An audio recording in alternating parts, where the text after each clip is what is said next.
Box অফিসের রাজা, লাখো ভক্তের হৃদয়ের নায়ক তিনি। সিদ্ধান্ত নিয়েছেন ক্যারিয়ারের শীর্ষে দাঁড়িয়ে সবকিছু ছেড়ে দেওয়ার। দক্ষিণ ভারতের জনপ্রিয় সুপারস্টার থালাপতি বিজয়ের এমন ঘোষণায় হতবাক ভক্তরা। একের পর এক হিট সিনেমা উপহার দেওয়ার পর প্রশ্ন এখন একটাই, কেন এই বিদায়ের আভাস?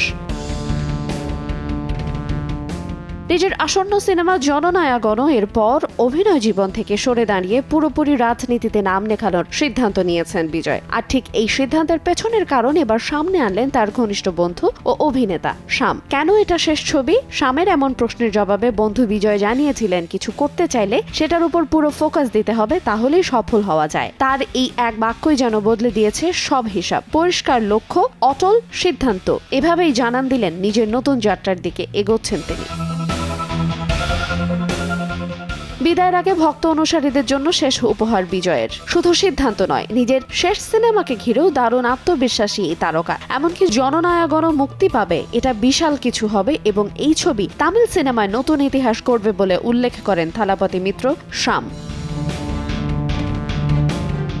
একদিকে বিদায়ের আবেগ, অন্যদিকে নতুন শুরুর প্রত্যাশা। ভক্তরা এখন অপেক্ষায় শেষবারের মতো বড় পর্দায় প্রিয় তারকাকে দেখার। রাজনীতির ময়দানে বিজয়ের এই যাত্রা বিজয় পাবে কিনা সেই উত্তর লুকিয়ে ভবিষ্যতের হাতেই। এর মধ্যে দিয়েই একজন সুপারস্টারের বিদায় হতে যাচ্ছে নাকি সূচনা হতে যাচ্ছে এক নতুন নেতার, সেই উত্তর দেবে সময়। তবে আপাতত সব নজর এখন জননায়কগণের দিকেই। আইরিন আয়াত, সময় সংবাদ।